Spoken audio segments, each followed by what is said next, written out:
이스라엘아 들으라. 우리 하나님 여호와는 오직 유일한 여호와이시니 너는 마음을 다하고 뜻을 다하고 힘을 다하여 내 하나님 여호와를 사랑하라. 하나님은 영이시니 예배하는 자가 영과 진리로 예배할지니라. 아멘. 찬송가 4장으로 다 함께 하나님을 찬양하겠습니다.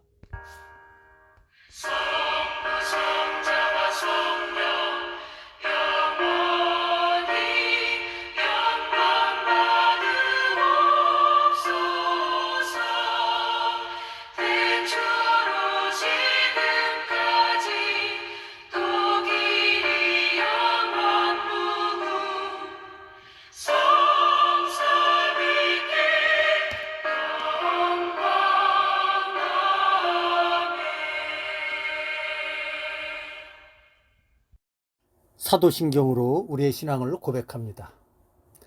나는 전능하신 아버지 하나님 천지의 창조주를 믿습니다. 나는 그의 유일하신 아들 우리 주 예수 그리스도를 믿습니다. 그는 성령으로 잉태되어 동정녀 마리아에게서 나시고 본디오 빌라도에게 고난을 받아 십자가에 못 박혀 죽으시고 장사된 지 사흘 만에 죽은 자 가운데서 다시 살아나셨으며 하늘에 오르시어 전능하신 아버지 하나님 우편에 앉아 계시다가 거기로부터 살아있는 자와 죽은 자를 심판하러 오십니다. 나는 성령을 믿으며 거룩한 공교회와 성도의 교제와 죄를 용서받는 것과 몸의 부활과 영생을 믿습니다. 아멘. 찬송가 21장으로 하나님을 찬양합니다.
언약의 10가지 말씀을 함께 봉독하도록 하겠습니다.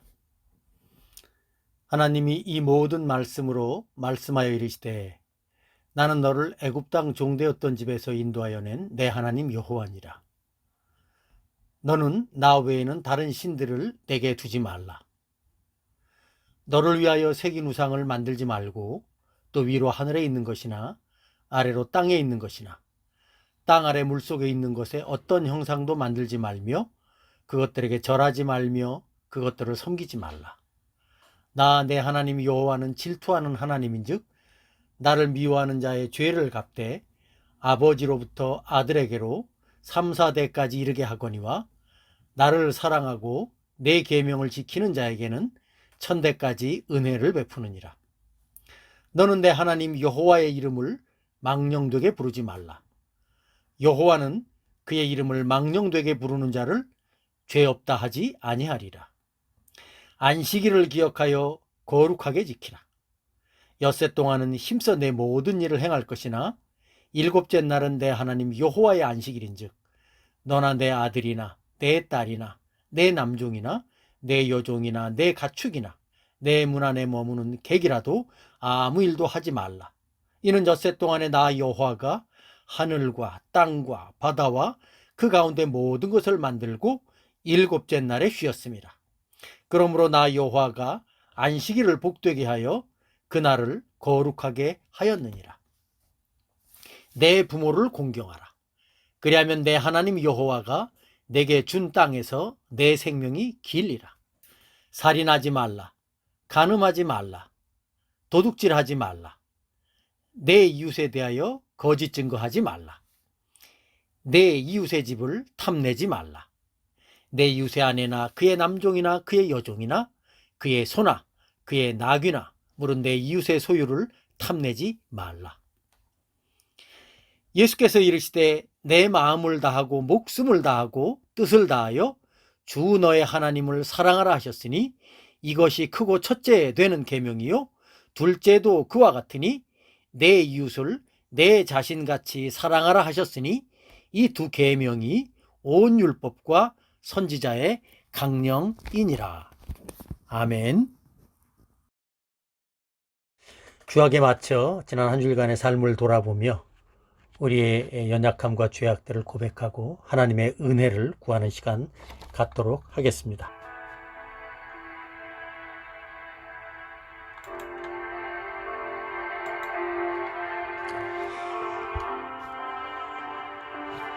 주님, 주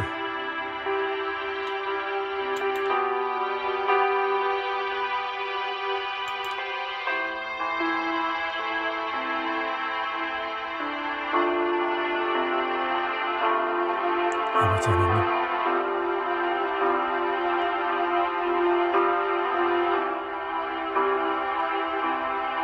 아버지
자비롭고 전능하신 하나님 아버지, 저희들은 주의 거룩한 위엄 앞에 불쌍하고 비참한 죄인임을 고백할 수밖에 없습니다.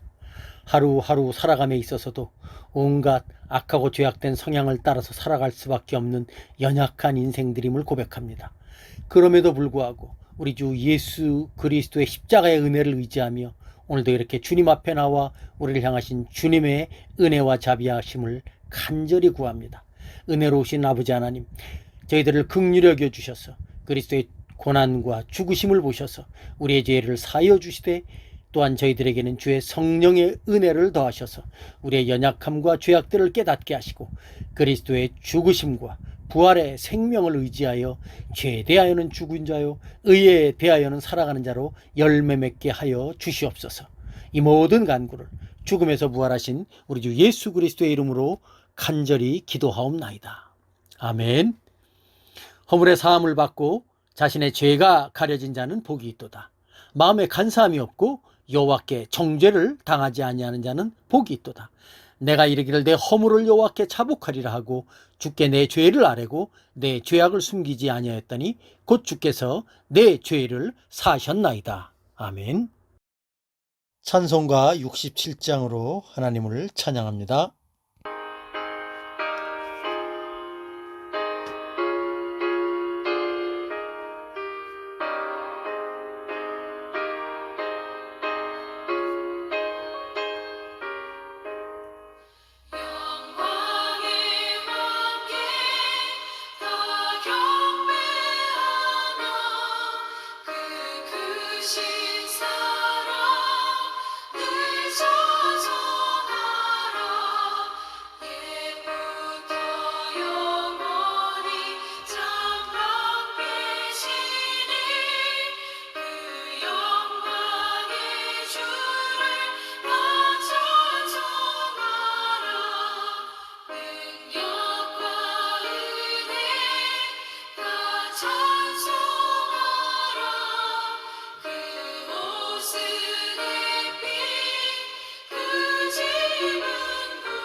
다 함께 기도하겠습니다. 자비롭고 전능하신 하나님 아버지, 오늘도 복된 주일 맞이하여 우리 성도들과 함께 성삼위 하나님께 예배케 하시니 참으로 감사드립니다.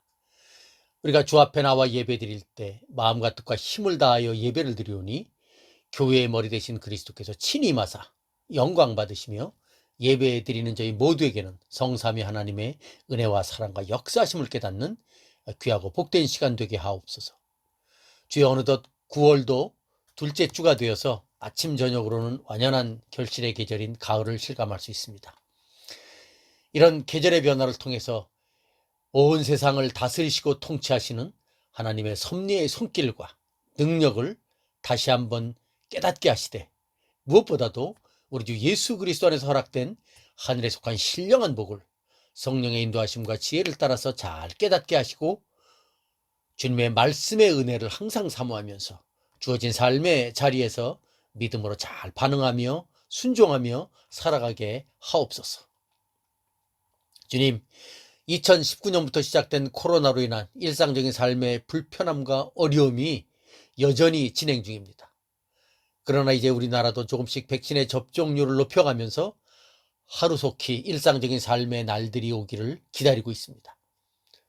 무엇보다도 이 땅에 있는 많은 자영업자들의 삶의 어려움과 고단함을 우리 주께서 친히 아시겠사오니 주여 은혜를 베풀어 주시고 다시금 정상적인 삶으로 복귀할 수 있도록 도와주시고 인도해 주옵소서.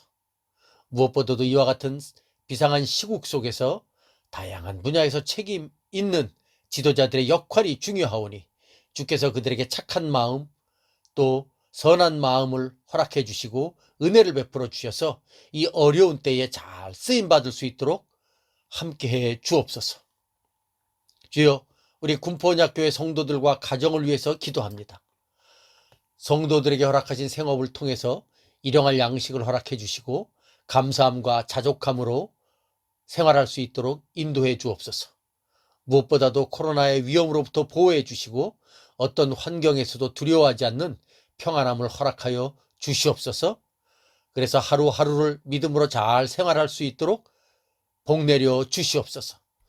또한 우리의 자녀들 역시 그들에게 필요한 은혜를 더하여 주셔서 미래의 삶을 준비하는 데 조금도 부족함이 없게 해 주시옵소서. 또한 각 가정 어르신들이 있습니다. 주여, 어르신들의 건강과 그 삶의 형편들을 지켜주시고 돌보아 주시옵소서. 그래서 모든 성도들이 하나님의 말씀을 사랑하며 그 말씀 앞에 순종하며 살아가는 귀하고 복된 가정들 될 수 있도록 인도해 주옵소서.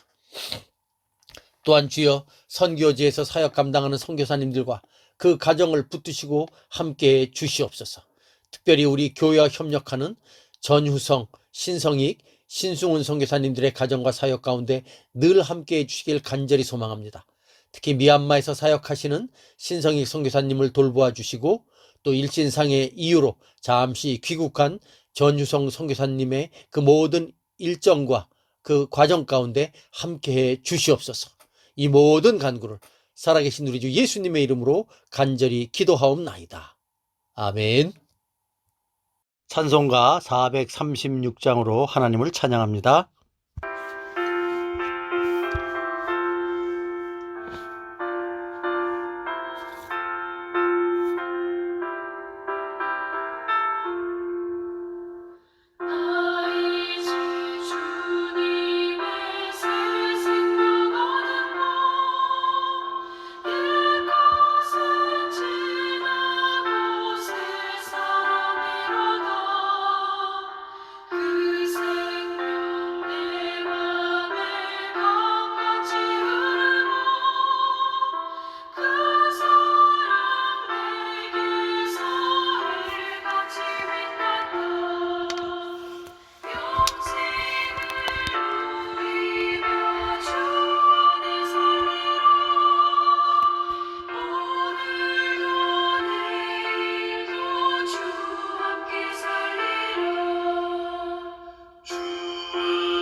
하나님의 말씀 봉독하도록 하겠습니다. 오늘 함께 나눌 하나님의 말씀은 신약성경 에베소서 2장 11절로 18절까지의 말씀입니다. 신약성경 에베소서 2장 11절로 18절까지의 말씀 제가 봉독합니다. 그러므로 생각하라. 너희는 그때 육체로는 이방인이요 손으로 육체에 행한 할례를 받은 무리라 칭하는 자들로부터 할례를 받지 않은 무리라 칭함을 받는 자들이라.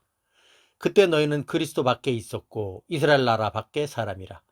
약속의 언약들에 대하여는 외인이요 세상에서 소망도 없고 하나님도 없는 자이더니 이제는 전에 멀리 있던 너희가 그리스도 예수 안에서 그리스도의 피로 가까워졌느니라. 그는 우리의 화평이신지라. 둘로 하나를 만드사 원수된 것 곧 중간에 막힌 담을 자기 육체로 허시고 법조문으로 된 계명의 율법을 폐하셨으니 이는 이 둘로 자기 안에서 한 세 사람을 지어 화평하게 하시고 또 십자가로 이 둘을 한 몸으로 하나님과 화목하게 하려 하심이라.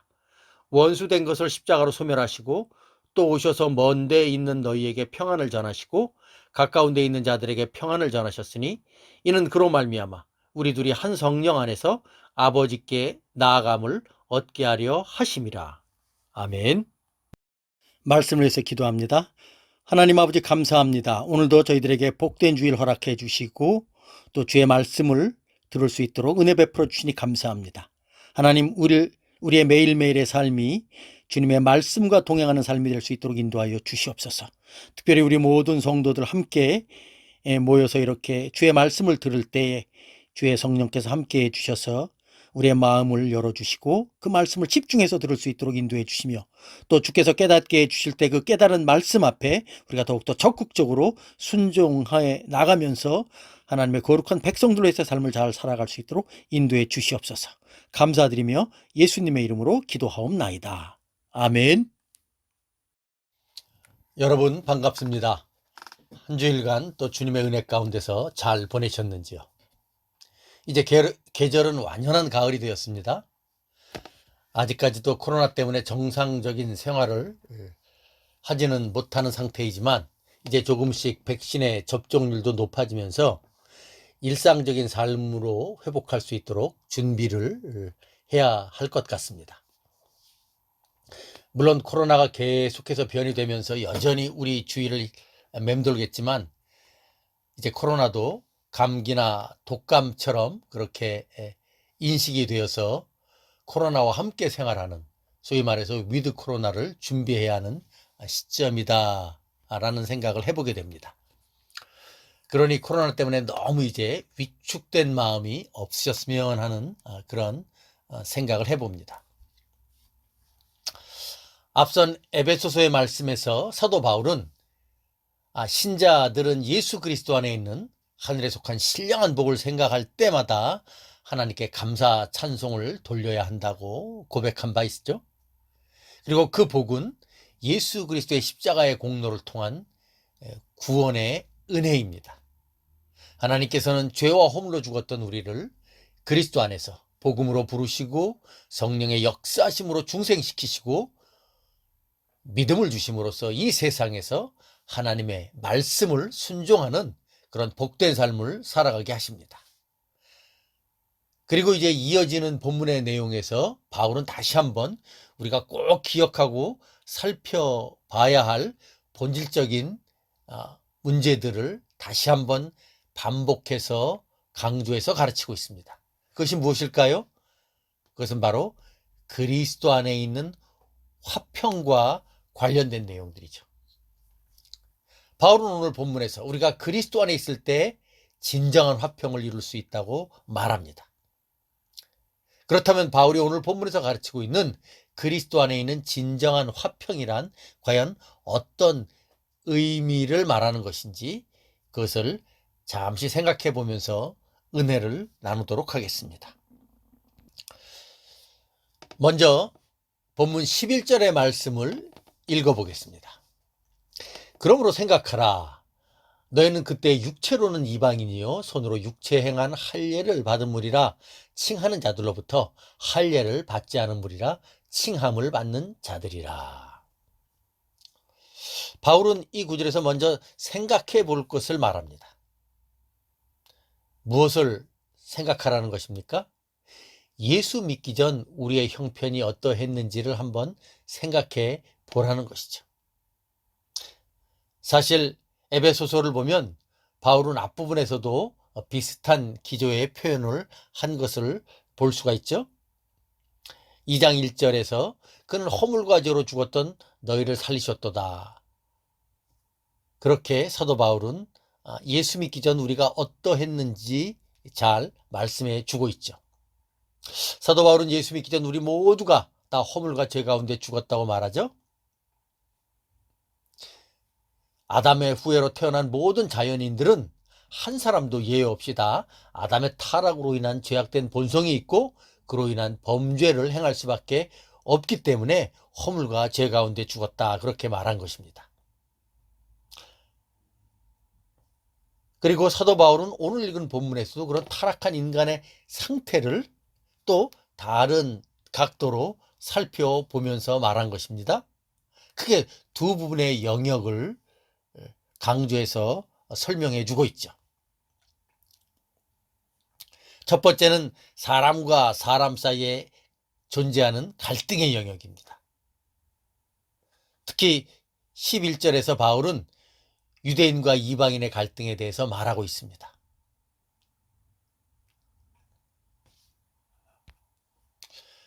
사실 바울이 말하고자 하는 것은 유대인과 이방인만의 갈등이 아니죠.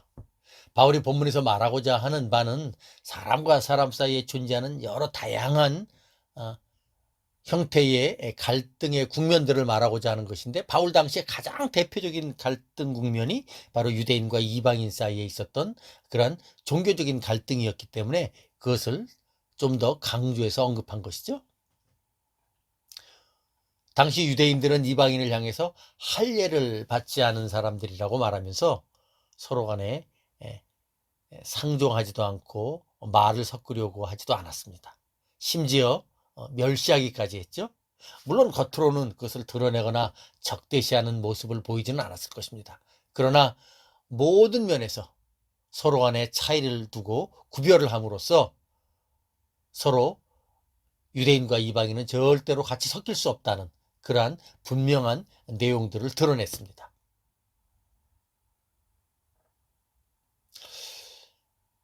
바클레이라고 하는 신학자는 다음과 같은 말로 그 당시에 유대인과 이방인에 대한 그와 같은 잘못된 태도를 잘 설명해 주고 있는데요.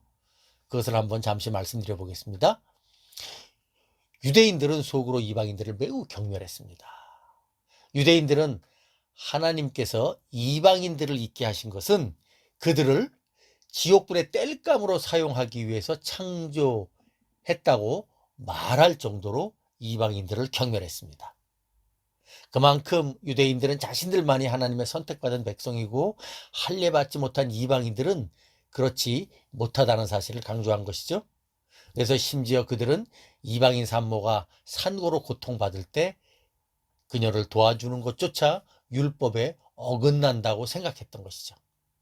왜냐하면 그것은 하나님을 모르는 이방인들을 세상에 태어나게 하는 것이 되기 때문에 그것은 결코 좋은 일이 아니라고 생각한 것이죠. 그만큼 유대인들은 이방인들을 그야말로 개처럼 여기면서 멸시하곤 했습니다. 그리고 그와 같은 이방인들에 대한 생각은 예수 그리스도 당시에도 그대로 존재했습니다. 그래서 예수님께서 성경에서 선한 사마리아인의 비유를 하시기까지 하신 것이죠. 그리고 이와 같은 유대인들의 이방인을 향한 편견과 그러한 모습들은 계속해서 역사를 통해서 계속해서 이어져 내려왔습니다. 반면에 그에 대한 역작용으로 이방인들 역시 유대인을 심하게 경멸하면서 무시하는 일들이 계속해서 있어 왔었죠. 특히 그 당시 이방인을 대표하는 헬라인들은 유대인을 매우 무시하는 모습을 보였습니다. 그것은 유대인들이 철학이나 문학이나 예술에 대해서 너무나 무지했다는 이유 때문이었습니다. 그리고 더 나아가 기독교가 로마의 국교가 되면서 유대인들에 대한 이방인들의 경멸과 무시는 그 도가 지나치게 되죠. 왜냐하면 유대인들이 예수님을 십자가에 매달아 죽게 했기 때문에 유대인들이 그처럼 세상 사람들로부터 비난을 받고 핍박을 받는 것 너무나 당연하게 그렇게 여겼던 것입니다. 결국 그 도가 지나쳐서 최근 2차 세계전 당시에 독일의 히틀러에 의해서 수백만의 유대인들이 또 아우슈비츠에서 독가스에 의해 살해당하는 그런 엄청난 참상이 벌어지게 된 것이죠. 이처럼 유대인과 이방의 갈등은 인류 역사 가운데 계속해서 진행되어 왔던 그러한 안타까운 상황들입니다. 그러나 이와 같은 유대인들의 이방인에 대한 편견과 경멸, 그리고 이방인에 의한 유대인의 무시, 이것은 절대로 정당화될 수도 없고 결코 성경적인 근거나 지지를 받을 수 있는 내용은 아니라는 사실을 우리는 알아야 합니다. 성경 말씀을 잠시 살펴보면 그것을 너무나 잘 알 수 있죠. 한번 두 군데의 성경 말씀만 봐도 우리는 그 사실을 잘 이해할 수 있죠. 하나님께서 온 열방 가운데 유대인들을 하나님의 거룩한 백성들로 택하셨고, 유대인들은 자신들만이 하나님의 거룩한 택함받은 백성들이라는 이유로 이방인들을 멸시했는데, 사실은 하나님께서 유대인들을 온 열방 가운데 먼저 택하신 이유가 어디에 있을까요? 택함받은 자신들을 더 우월한 지위에 놓고 택함받지 못한 이방인들을 무시하고 멸시해도 된다는 그러한 이유로 유대인들을 택하셨을까요? 그렇지 않죠. 하나님께서 온 열방 가운데 유대인들을 먼저 하나님의 거룩한 백성들로 살아갈 수 있도록 택해 주신 것은 유대인들만을 위한 조치가 아니었습니다. 실상은 온 열방을 구원하시기 위한 특별한 조치가 바로 유대인을 택하신 것이었죠. 구약성경에 있는 말씀을 보면 그것은 금방 이해가 됩니다. 아까 말씀드린 것처럼 두 군데의 성경 말씀을 한번 살펴보겠습니다. 첫 번째는 창세기 12장 1절로 3절의 말씀입니다. 여호와께서 아브라함에게 이르시되 너는 너의 본토 친척 아비집을 떠나 내가 내게 지시할 땅으로 가라.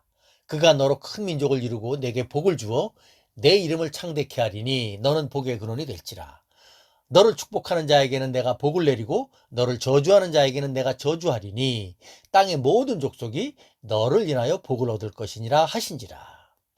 이 구절을 보면 하나님께서 유대 민족의 조상인 아브라함을 택하여 부르신 목적이 잘 나오죠.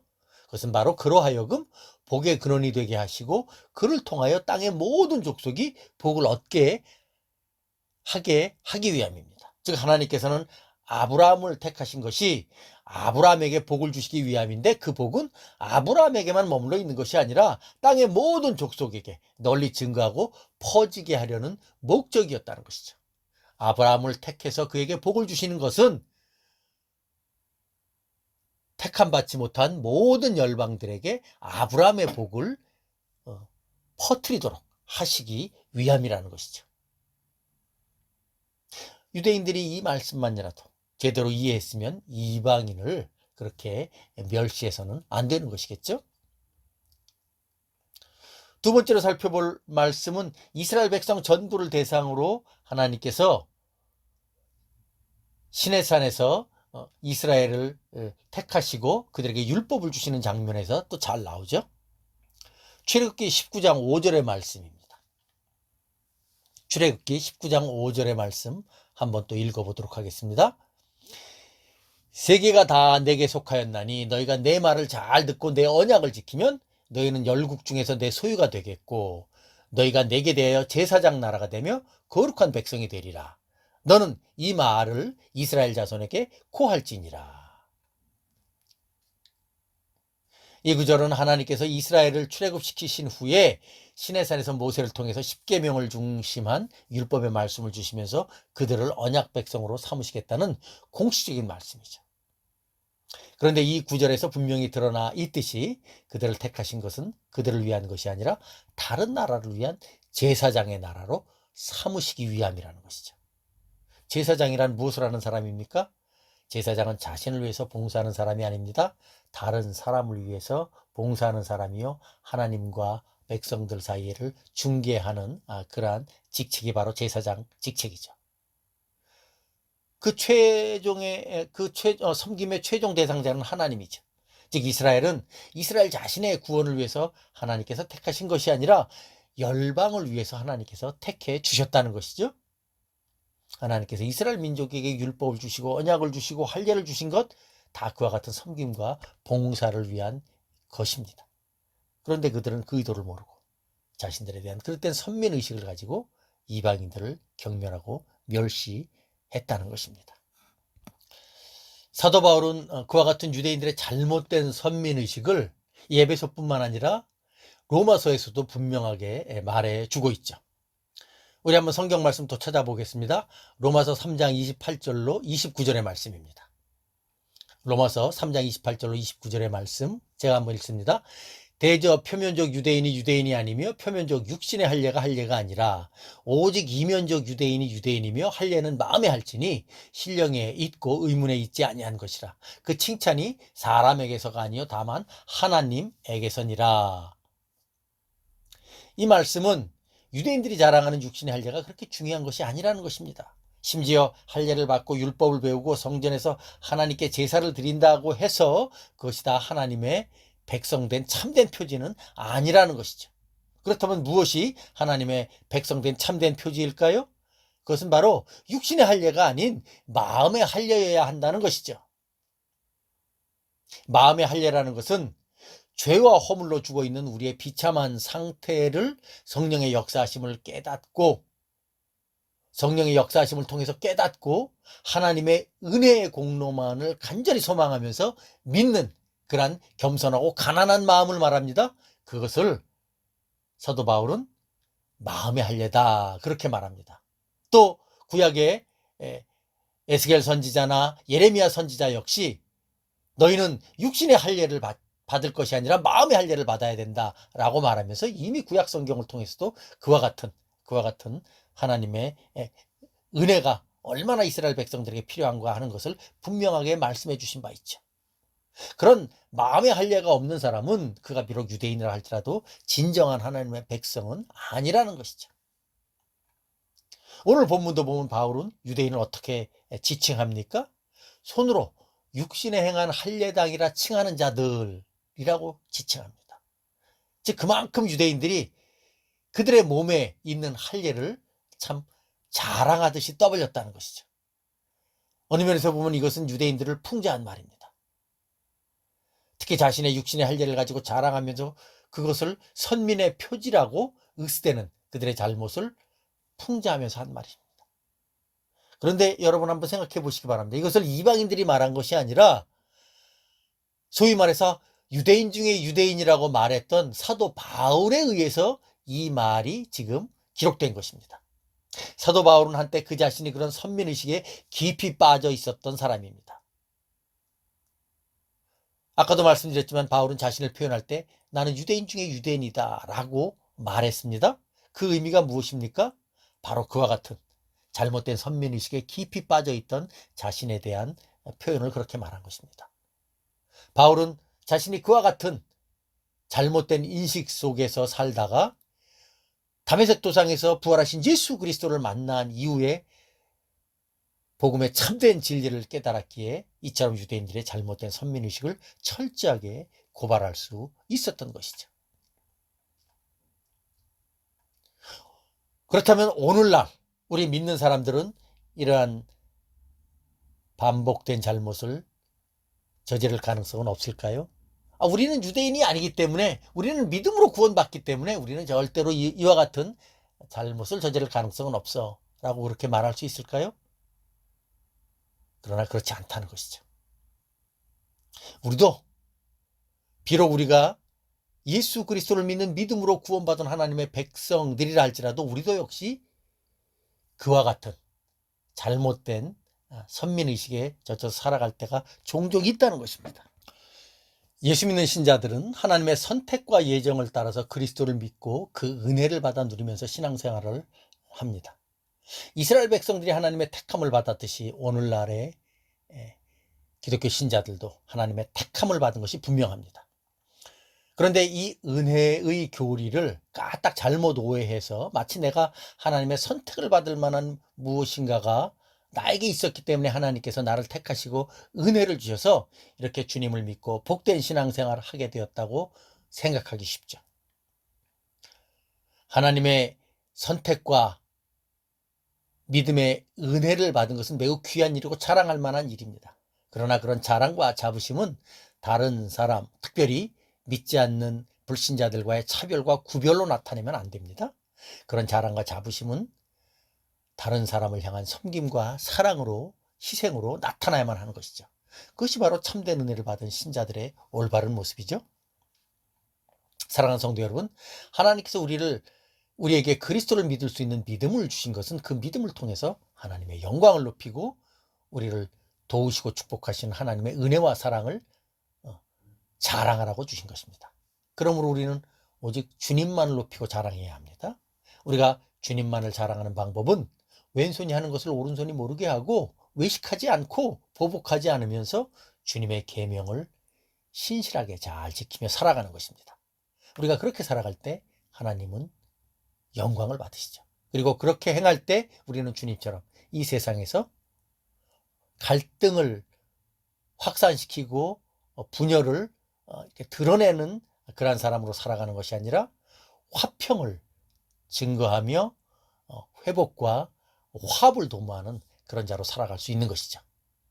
그런 축복된 삶이 우리 모두에게 있기를 예수님의 이름으로 축원합니다. 큰 두 번째로 12절의 내용을 한번 좀 살펴보겠습니다. 12절 다 같이 한번 읽어봅니다. 그때 너희는 그리스도 밖에 있었고 이스라엘 나라 밖의 사람이라 약속의 언약들에 대하여는 외인이요 세상에서 소망도 없고 하나님도 없는 자이더니. 바울은 앞서 11절에서 유대인과 이방인의 표면적인 갈등을 이제 말했다면 12절에서는 좀 더 심층적인 갈등을 말하고 있습니다. 물론 이 구절에 표현된 내용을 보면 이 모든 것들이 다 하나님의 언약을 허락받은 유대인들에게 허용된 내용들이죠. 그러나 바울이 에베소의 교인들에게 이런 표현을 한 것은 단지 유대인과 이방인의 차이만을 말한 것이 아니라 유대인과 이방인을 뛰어넘어서 하나님께서 예수 그리스도 안에서 허락하신 십자가의 복음에 대한 바른 태도를 다시 한번 생각해 볼 것을 에베소의 성도들에게 강조한 것입니다. 즉 예수 그리스도에 대한 믿음이야말로 가장 중요한 것이다 라는 사실을 이러한 표현 속에 담아놓은 것이죠. 그래서 13절에서 바울은 이렇게 말하고 있습니다. 13절 한번 읽어보도록 하겠습니다. 이제는 전에 멀리 있던 너희가 그리스도 예수 안에서 그리스도의 피로 가까워졌다. 이런 말씀이 13절에 있죠.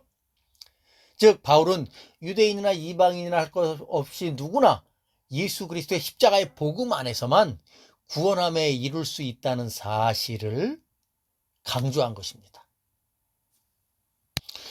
즉 유대인과 이방인의 갈등의 문제는 그것의 원인을 해결함으로써 풀 수 있는 것이 아니라 전혀 다른 방법을 통해서만 풀 수 있음을 말하는 것이죠. 그리고 그것은 바로 예수 그리스도의 십자가의 복음뿐이라는 사실을 오늘 본문에서 말하고자 하는 것이죠. 14절 이하의 말씀이 바로 그 내용이죠. 14절로 18절까지의 말씀도 제가 한번 천천히 읽어보도록 하겠습니다. 14절로 18절의 말씀입니다. 그는 우리의 화평이신지라 둘로 하나를 만드사 원수된 것 곧 중간에 막힌 담을 자기 육체로 하시고 법조문으로 된 계명의 율법을 폐하셨으니 이는 이 둘로 자기 안에서 한 세 사람을 지어 화평하게 하시고 또 십자가로 이 둘을 한 몸으로 하나님과 화목하게 하려 하심이라. 원수된 것을 십자가로 소멸하시고 또 오셔서 먼 데 있는 너희에게 평안을 전하시고 가까운 데 있는 자들에게 평안을 전하셨으니 이는 그로 말미암아 우리 둘이 한 성령 안에서 아버지께 나아감을 얻게 하려 하심이라. 이 말씀을 통해서 바울은 예수 그리스도께서 이루신 진정한 화목에 대해서 분명하게 가르치고 있는 것이죠. 예수님 자신이 우리의 화평, 즉 우리의 화목이 되셨다는 것이죠. 이방인과 유대인의 갈등, 아니 이방인과 유대인의 갈등을 뛰어넘어서 이 세상에 존재하는 모든 종류의 분열과 갈등들은 다 우리의 진정한 화평 되신 예수 그리스도만을 통해서 해결될 수 있다는 사실을 말하고 있습니다. 그렇다면 그리스도께서 어떻게 깨어진 유대인과 이방인의 관계, 그리고 더 깊은 하나님과의 관계를 회복시켜 주실 수 있을까요? 오늘 본문을 보면 십자가로 이 둘을 한 몸으로 하나님과 화목하게 하셨다고 말씀합니다. 다시 말해서 예수님의 십자가는 위로는 거룩하신 하나님과 타락한 인간을 맺어주신 그러한 수직적인 십자가이고, 옆으로는 유대인과 이방인의 깨어진 관계를 맺어주시는 수평적인 그러한 십자가라는 것이죠. 그렇다면 어떻게 주님의 십자가가 그와 같은 일을 하실 수 있었을까요? 오늘 본문에 나오는 내용들을 잠시 살펴보면서 왜 사도 바울은 그리스도의 십자가만이 그런 모든 갈등과 그 분열의 완전한 해결책이라는 사실을 말하고 있는지 그것을 한번 좀 살펴보도록 하겠습니다. 크게 두 가지 내용으로 오늘 본문에 있는 의미를 살펴보도록 하겠습니다. 첫 번째는 주님의 십자가의 죽으심은 유대인과 이방인의 깨어진 관계를 허무셨다는 것을 오늘 본문을 통해서 분명하게 가르치고 있죠. 14절과 15절의 말씀이 바로 그 내용이죠. 14절과 15절을 제가 다시 한번 읽도록 하겠습니다. 그는 우리의 화평이신지라 둘로 하나를 만드사 원수된 것 곧 중간에 막힌 담을 자기 육체로 하시고 법조문으로 된 계명의 율법을 폐하셨으니 이는 이 둘로 자기 안에서 한 세 사람을 지어 화평하게 하시고. 여기서 바울이 말하고 있는 이 둘은 이방인과 유대인을 말하죠. 예수님의 십자가의 죽으심이 이방인과 유대인을 하나로 만들었다는 것이죠. 그렇다면 예수님의 십자가의 죽으심이 어떻게 유대인과 이방인을 하나로 만들 수 있었을까요? 사실 유대인들이 이방인을 멸시한 이유가 무엇입니까? 이방인들은 하나님의 택함도 받지 못했고 따라서 할례도 없고 율법도 모르고 하나님을 예배하지 않는다는 것입니다. 그들은 지옥의 땔감으로밖에 소용될 수밖에 없는 그러한 비참한 인생이라는 것이죠. 그래서 유대인들은 이방인을 멸시한 것입니다. 그러나 그런 모든 언약의 말씀을 알고 또 할례도 받은 유대인들이라고 해서 그들이 무조건 혈통적으로 유대인만 되면 그들은 무조건 하나님 앞에서 거룩한 백성이라고 할 수 있었을까요? 성경은 그렇게 말하지 않습니다. 그들도 오실 그리스도를 바라보면서 믿음으로 그 약속의 말씀 앞에 나아가야만 하나님의 거룩한 백성들이 되는 것이죠. 그리고 이제 하나님께서 약속하신 그 메시아 되신 그리스도께서 친히 십자가에 달려 죽으심으로써 유대인이든지 이방인이든지 할 것 없이 다 그리스도의 공로를 믿고 그 그리스도의 은혜 안에 있어야만 거룩한 하나님의 자녀가 되는 그러한 은혜를 베푸시게 되었다는 것이죠. 그렇기 때문에 오직 예수 그리스도 안에서만 유대인이든지 이방이든지 구별이 없게 된 것이고, 유대인과 이방인 사이에 있는 중간에 막힌 담도 무너져 버릴 수 있다는 것이죠. 더 나아가 법조문으로 된 계명의 율법도 역시 철폐되게 된 것입니다. 그래서 예수님의 십자가만이 유대인과 이방인을 하나 되게 하실 수 있다라고 사도 바울은 말한 것입니다. 두 번째로 사도 바울은 그리스도의 십자가만이 죄인된 우리를 거룩하신 하나님 앞에 당당히 나아가게 한다고 말합니다. 예수님께서 십자가에서 이루신 것은 비참한 죽으심을 당하신 것입니다. 하나님 앞에서 거룩한 예수님께서 정말 죄인으로서 하나님의 심판을 당하신 것이 바로 예수님의 십자가의 죽으심입니다. 사실 주님의 죽으심은 다른 사람과 똑같은 고난과 고통의 죽으심이었습니다. 예수님의 죽으심은 예수님 옆에서 십자가에 달려 죽은 다른 죄인들과 조금도 다르지 않은 똑같은 고난과 고통의 죽으심이었습니다. 그러나 한 가지 분명히 다른 점은 있죠. 예수님 옆에서 십자가에 달려 죽은 두 사람의 죽음은 그들의 죄로 인한 죽음이었습니다. 그들뿐만 아니라 지금까지 계속해서 십자가에 달렸던 그 모든 죽음은 다 자신의 죄로 인한 형벌로서의 죽음이라 할 수 있을 것입니다. 그러나 주님의 십자가의 죽으심은 전혀 그 성격이 다르다는 것이죠. 주님의 십자가의 죽으심은 당신의 죄가 아닌 택한 백성들의 죄를 대속하신 대속의 죽으심이었다는 것이죠. 그런 면에서 주님의 십자가의 죽으심은 기타 여타의 다른 죽음과 전혀 다른 성격을 가지고 있다는 사실을 우리는 알아야 합니다. 구약 이사야 선지자는 이사야서 53장에서 이와 같은 예언의 말씀을 통해서 주님의 죽으심의 의미를 잘 설명해 주고 있죠. 그가 찔림은 우리의 허물 때문이요 그가 상함은 우리의 죄악 때문이라. 그가 징계를 받음으로 우리가 평화를 누리고 그가 채찍에 맞음으로 우리가 나음을 받게 되었다. 즉 예수님의 십자가의 죽으심은 온전히 택함받은 죄인들을 대속하기 위한 죽으심이기에 누구든지 십자가에 달리신 그리스도를 마음으로 믿고 입술로 고백한다면 그는 언제나 하나님께서 베푸신 사죄의 은총을 받아 누릴 수 있다는 것이죠. 그래서 사도 바울은 오늘 본문에서 죄인된 우리들이 예수 그리스도의 십자가 안에서만 항상 하나님께 당당하게 나아갈 수 있다는 사실을 말씀하고 있는 것입니다. 바울은 오늘 이 에베소서의 말씀에서 그래서 주님의 십자가만이 그리스도의 십자가만이 우리의 진정한 화평이고 화목이 된다는 사실을 오늘 본문을 통해서 가르치고 있는 것입니다. 이제 설교를 맺겠습니다. 사도 바울은 오늘 본문에서 그리스도 안에 있는 신자들에게 십자가의 의미를 다시 한번 깊이 생각해 볼 것을 강조합니다. 허물과 죄로 죽었던 우리를 살려주신 것도 그리스도의 십자가의 은혜입니다. 그리고 유대인이나 이방인이나 구별 없이 하나님의 거룩한 교회의 한 지체로 살아갈 수 있게 만들어 주신 것도 그리스도의 십자가의 은혜와 능력이라는 것이죠. 그렇기 때문에 예수 믿는 신자들은 언제 어디서나 항상 그리스도의 십자가를 증거하고 자랑할 수밖에 없는 것이죠. 로마 시대의 십자가는 가장 악한 죄인들을 죽이기 위한 비참한 사형틀이었습니다. 그리스도께서는 그런 가장 비참하고 고통스러운 사형틀이었던 십자가에 달려 죽으심으로써 이 세상 그 어떤 악한 죄인도 능히 용서하시고 받으실 수 있다는 사실을 보여주셨습니다.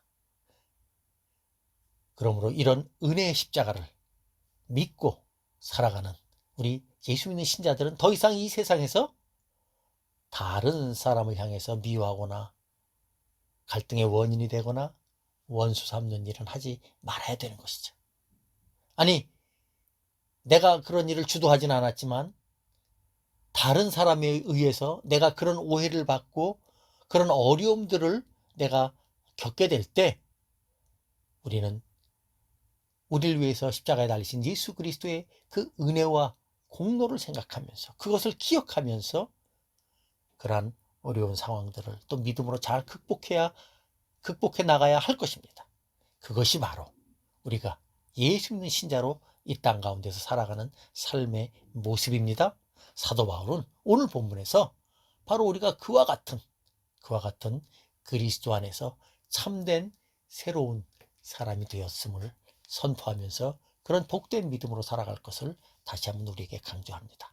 바라기는 우리 군포약교의 모든 성도님들이 이런 귀하고 복된 십자가의 은혜를 늘 마음속에 깊이 간직하고 그것을 늘 하나님의 말씀을 통해서 새롭게 계속해서 묵상하면서 늘 주님의 은혜로 믿음으로 승리하는 우리 모두가 되시길 예수님의 이름으로 축원합니다.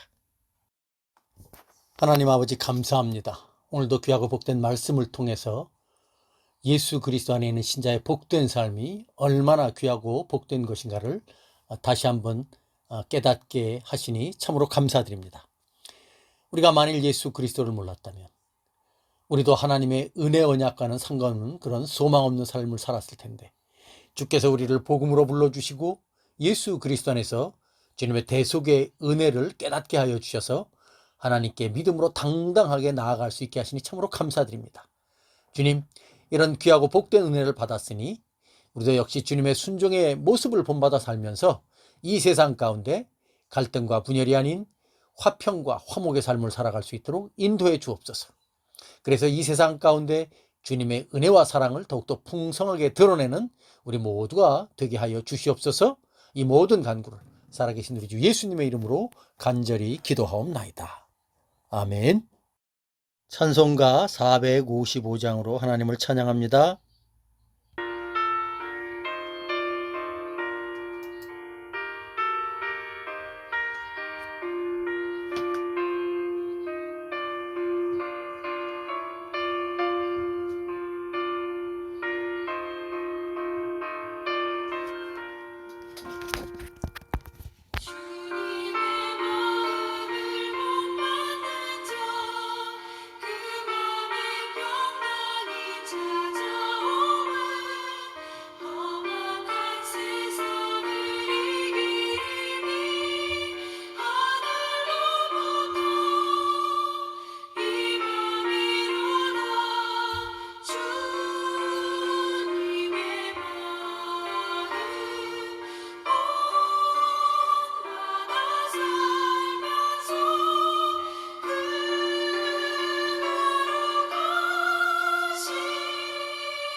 지금 이 시간 강복 기도하도록 하겠습니다. 우리 주 예수 그리스도의 은혜와 하나님의 만극하신 사랑하심과 성령 하나님의 감화, 감동, 위로 교통하심의 역사가 이제 말씀 듣고 그리스도 안에서 믿음으로 살기로 결심한 우리 모든 성도들과 그들의 가정과 직장과 사업장 위에 그리고 이 나라 이 민족 위에 이제로부터 영원까지 함께 하시기를 간절히 축원하옵나이다. 아멘.